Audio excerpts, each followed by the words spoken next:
All right, young people. Here's just a couple of examples from your assignment. Uh, just make sure you guys get it turned in. I will grade them when I get back on Monday.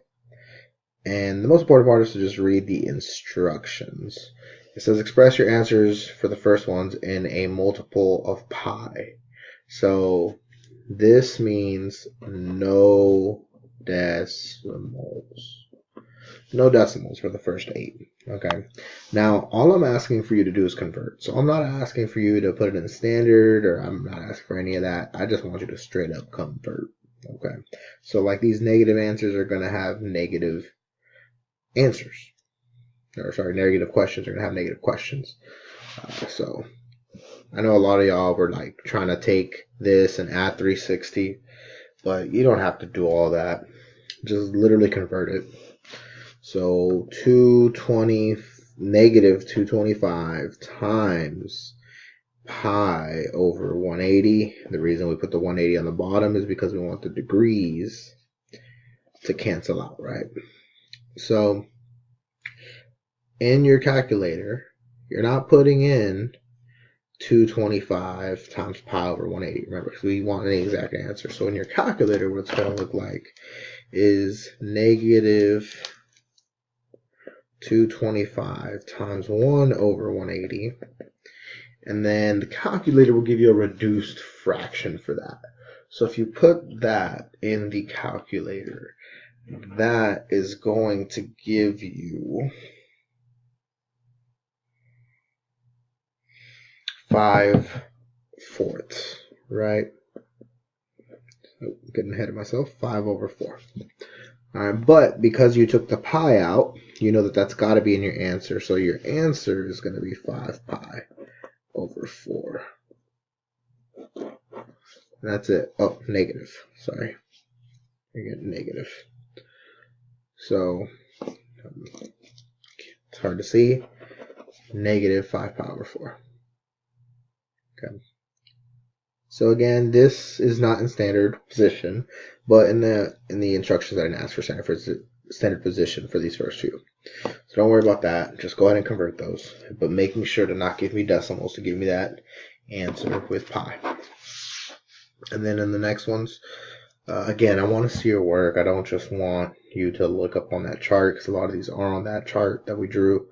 I want to see you actually do the work. So for example, we got pi over 9. We're going to multiply that. We're going to multiply that by 180 over pi. And when we do this in the calculator, these pi's are going to cancel out, right? They're going to divide out. These pi's are going to go away because you got a pi on the top, pi on the bottom. So really in the calculator, you're going to put in 180 over 9, or if you wanted to, you could put 1/9 times 180 over 1. It's up to you, however you want to put it in the calculator. Okay, so you could put in just 180 over 9, or you could put 1/9 times 180 over 1. I think this is good practice for some of the harder ones that are going to come up later. But either way, that's going to come out to just be 20 degrees.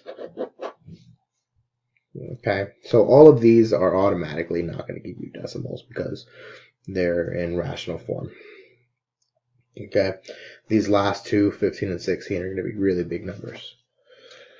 On the back, you've got converting again, but now I say, sorry about that. But now I say round to 2 decimal places. So this means put pi in the calculator. That's all that means. Is don't worry about trying to not put pi in and putting pi in your answer. Go ahead and just put pi in there, put it in exactly the way it looks, and get your answer. So we come back to 18 times, and we need degrees on the bottom, so it's going to be pi over 180 degrees. And that's going to give you a number. Put it in the calculator exactly like that. Exactly like that. And off the top of my head, that's going to be 314. It says rounded 2 decimal places. So that's going to be 0.31. My math might be off there. I'm pretty sure that's what you get. Sounds right.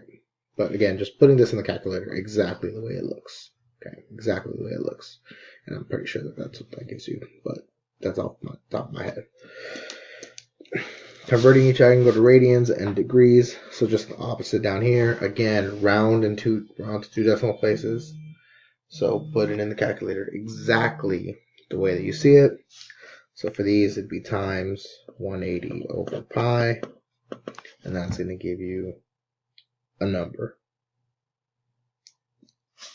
Down here, you can kind of cheat, use your notes to see what quadrant these are all going to be in. So 7 pi over 6, for example, is just going to be in quadrant 3. Okay, and you could just literally look at your notes to figure that one out. And here, we've got find the standard position. Okay, find the standard position. So for 395, you need to subtract 360. And that's going to give you 35. Here you can add 360. Then we get to the weird ones with the radians. And for those, remember to undo a rotation, we subtract 2 pi. In your calculator, though, you ain't got to do all this, right? So remember, it's like 19 over 6 chips minus 2 chips. So if you just put in 19 over 6 minus 2 in the calculator, that will give you the fraction you want. And then just remember to put pi in your answer. So that's going to give you 7 over 6. And then just put in pi. And you're done. Y'all be good to the sub, and I will see y'all when I get back. I'm actually going to give you a poster assignment to do on Friday, but I'll send more instructions on that later tomorrow, probably sometime. See ya.